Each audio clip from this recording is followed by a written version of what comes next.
Rappelant que cet événement exceptionnel est suivi en direct sur Walf TV, 2S TV, Sénéweb, Sénégal 7, Sans Limite, etc. Merci beaucoup.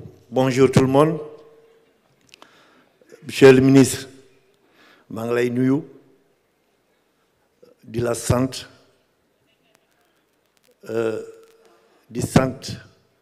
les équipes du ministère pour cette rencontre d'aujourd'hui qui couronne une tournée nationale réussie, bien organisée.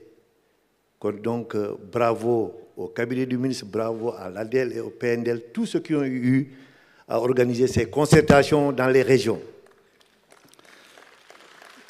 Monsieur le ministre, je voudrais saluer monsieur le gouverneur représenté ici par Benadiam Peul, Madame Manglay Niou, monsieur le préfet de Rufisque, monsieur le président du conseil départemental de Rufisque, monsieur le maire de Diamniadio. Je voudrais saluer aussi honorables députés, très chers collègues, monsieur le président de la commission de l'aménagement des territoires, de l'aménagement au niveau de l'Assemblée nationale, monsieur le président de l'AMS, monsieur le président de l'ADES, monsieur le représentant du REL, mesdames et messieurs les directeurs généraux et nationaux, je voudrais vous saluer, mesdames et messieurs les maires, les élus, très chers collègues. Merci pour cette mobilisation. Merci pour que ce sacrifice que vous avez donné pour être là aujourd'hui, encore une fois, plus ñu leen ñaanal Yàlla ku nekk ñëw nga ci jàmm Yàlla nga ñibbi si jàmm ak salaam. Je voudrais saluer aussi la société civile représentée ici, saluer les délégués de quartier, les chefs de village, les conseils de quartier, les autres présidents des autres associations. Monsieur le ministre, je voudrais vous demander de transmettre nos salutations et nos remerciements à son Excellence le Président de la République du Sénégal et Monsieur le Premier ministre pour vraiment cette vision et pour ces concertations, l'initiative des pôles territoires, mais aussi l'acte 4 de la décentralisation. Est-ce que je peux traduire un peu? Mais oui, en Wolof, mais oui, que bon est là, il faut que m'aide. Le bon qui tel, moi aide. Tel am jabar, tel a tek, tel am cœur. Réforme tant telle la réforme. Donc cette initiative de cette réforme, d'abord la création de ces pôles territoires, mais aussi l'acte 4 de la décentralisation. C'est avec un profond sentiment de fierté que je prends la parole à l'occasion de cette journée de travail de synthèse, de consolidation des comptes rendus, des concertations sur les pôles territoires. Monsieur le ministre, je vous remercie pour votre pragmatisme en initiant tout juste après votre nomination en 2024 ces séries de concertations. Lola donne wax sank tel donc tel a initié. Aujourd'hui, nous avons beaucoup avancé. En vous félicitant, je voudrais aussi féliciter l'administration sénégalaise. On dit souvent, nous avons une administration vraiment de solution, pas une administration de problème. Et saluer la collaboration, le conseil, l'orientation que l'administration, les gouverneurs, les préfets, les sous-préfets, leur accompagnement aux élus, je vous dis au nom de tout le monde, je vous remercie pour cela. Aujourd'hui, la tradition sénégalaise de décentralisation, c'est depuis 1970, l'avènement des 4 communes, mais aussi l'engagement partagé, la volonté de donner à nos territoires les moyens d'un développement harmonieux, inclusif, mais durable. Depuis plusieurs mois, à travers ces concertations dans les différentes régions, nous avons entendu la voix des populations. Quand on parle des populations aussi, on parle des élus. On parle de la société civile. et aussi leurs priorités et leurs aspirations. De Saint-Louis et à Ziguinchor, en passant par Tambacounda jusqu'à Dakar, nous avons tenu des échanges riches, constructifs qui nous rappellent que l'avenir du Sénégal se construit dans les territoires. Là où s'expriment les réalités quotidiennes de nos citoyens. La démarche des pôles territoires nous offre une priorité exceptionnelle. Mieux articuler les politiques nationales et locales, favoriser la complémentarité entre les collectivités territoriales, renforcer la solidarité territoriale pour corriger les déséquilibres de développement et surtout mettre en valeur les potentialités de chaque territoire. Aujourd'hui, notre tâche est décisive. Il nous revient de synthétiser et de consolider ces résultats de ces concertations, afin de dégager une vision qui est adaptée à la vision 2050, claire, cohérente et partagée. Cette étape marque un tournant très décisif de la décentralisation au Sénégal. Le pôle territoire doit nous permettre de passer de l'expression des besoins à la formulation des solutions opérationnelles bâties sur la concertation et la responsabilité partagée. Votre participation témoigne de la conviction que nous réussirons le pari du développement par une gouvernance inclusive, transparente et collaborative.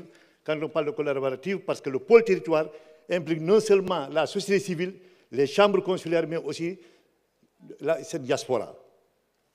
Monsieur le ministre, comment être une question d'organisation administrative?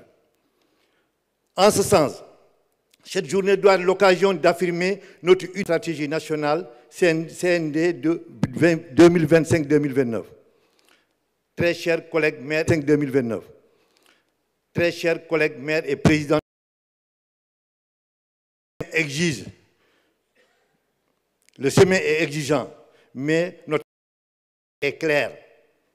Nous devons toujours faire en sorte que nos collectivités territoriales deviennent de véritables moteurs de développement économique portés par des élus engagés, visionnaires qui se sacrifient pour le développement de ce pays. Monsieur le ministre, je voudrais saluer mes prédécesseurs, les présidents qui ont eu à poser le problème des élus. On ne peut pas ne pas en parler. Le statut, le président Omar Ba l'a dit. Le statut, le statut, le statut. Et je m'arrête là. Les transferts. Et là, je compte sur mon frère président de la commission à l'Assemblée nationale de faire en sorte que la loi puisse être respectée sur les transferts. C'est ce que nous demandons. Parce que si cela est respecté, il y aura encore assez de ressources pour les collectivités territoriales. Et quand l'État collecte au nom des collectivités territoriales, que ces recettes-là puissent être reversées à temps pour le compte des collectivités territoriales. Nous savons, nous prenons l'exemple des ressources.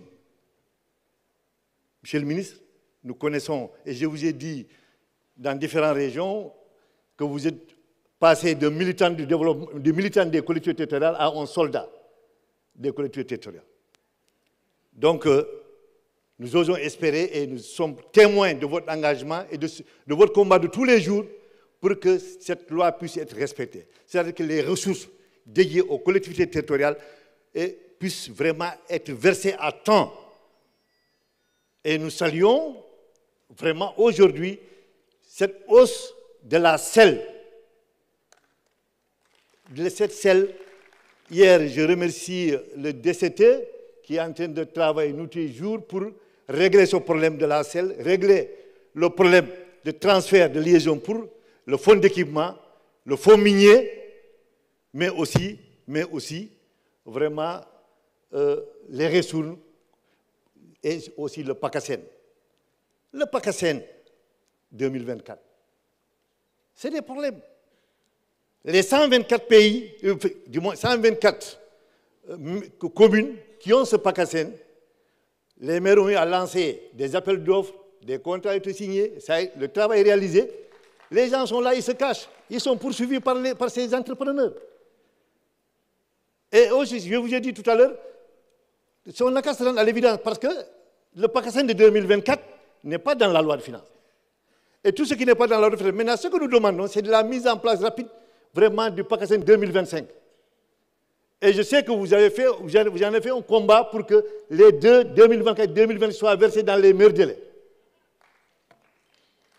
Nous parlons aussi, Monsieur le ministre, du modèle du pôle territoire, du modèle de gouvernance. Je pense que nous avons une contribution à proposer, compte tenu de tout ce que nous avons tiré comme conclusion dans les régions, pour améliorer le modèle de gouvernance du pôle. Cela est extrêmement important, entre le secrétariat exécutif et la direction. Cela est important, nous parviendrons vraiment à ces propositions-là.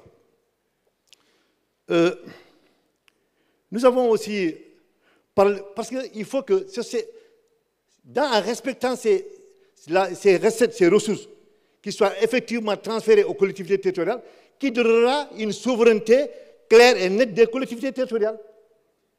Parce qu'il le faut, cette souveraineté vraiment économique des collectivités territoriales. Sur les prélèvements, les communes, nous avons, moi je l'ai toujours dit et je le répète ici, la circulaire du ministre des Finances qui octroie de facto aux percepteurs sur un budget par rapport à des montants de mobilisation de ressources qui n'ont pas été mobilisés par ce percepteur pose problème. Pose problème. Parce que si, quand on parle une prime, c'est inciter quelqu'un à faire plus. Mais si la mobilisation du PACASEN, du fonds de concours, du fonds de création, loolu yëpp ñu calculer ko mu ne yow togal mais da ngay teyal doo dem wuti nos petits recettes donc dem jëli de wala da ngay teyal mais buñ ko adossé sur la mobilisation de ressources faite par les payeurs, même s'il faut augmenter le taux, mais il faut revoir cette situation. Ça, il est extrêmement important de revoir vraiment ce problème parce qu'il le faut. Il y a des départements où c'est 6 millions, 8 millions, 10 millions par mois. Par mois. Est-ce que quand on est dans l'administration, quoi? Mais on ne refuse pas parce que les pairs, ce sont nos collaborateurs. Et encore une fois de plus, nous avons des agents du Trésor, c'est des agents qui travaillent, qui accompagnent les collectivités, qui les aident. Mais il faut revoir son modèle. Permettre aux pairs, même s'il faut augmenter le taux, mais que ça soit indexé sur les ressources qu'ils ont mobilisées.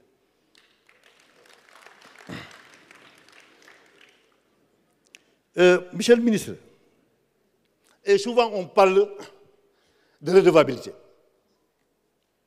Merci quand même. Vous êtes venu et vous avez montré que vous faisiez confiance aux îles. Ça, c'est important. Parce que quand on parle de redevabilité, il faut parler aussi de responsabilité. Mais quand on dit oui, maire Mimbalet là, président Mimbalet là, l'oignon au salni, nous on n'a pas, avant de répondre, on dit tu n'as pas la vérité. C'est pas vrai. Mais redevabilité, il va avec responsabilité. Celui qui demande, c'est son droit d'information au niveau de la collectivité territoriale. Est-ce qu'il est en règle vis-à-vis de cette collectivité territoriale? Mais redevabilité doit aller avec responsabilité. Cela est extrêmement important pour nous. Et aussi, il y a une autre réforme qui a été faite longtemps et je l'ai dénoncée à l'Assemblée. Et Monsieur le Président, il faut encore continuer.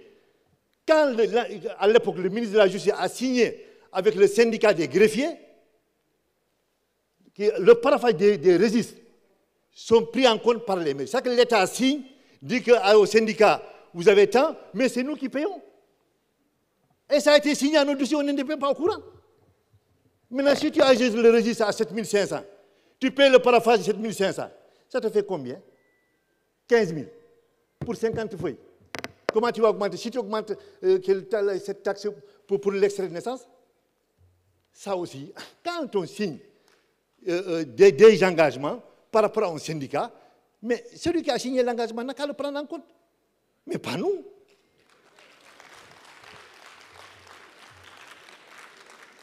L'autre, je termine par ce point, et il faut que, monsieur le ministre, nous connaissons en tant que soldats. L'autre point, c'est pour les exonérations. La loi dit l'État exonère à une entreprise, fait de l'exonération à une entreprise. Après, l'État paie la compensation.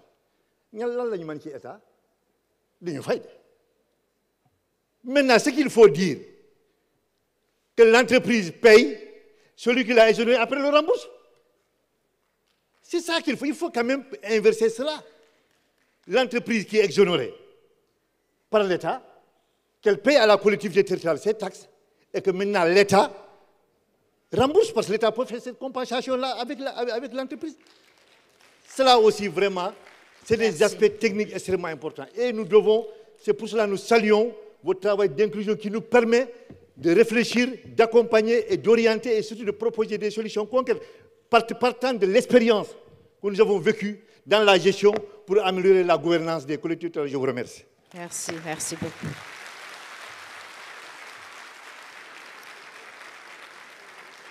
Monsieur Mamadou Ouri Diallo, président des associations des élus locaux du Sénégal. Cela montre à quel point le chantier est énorme.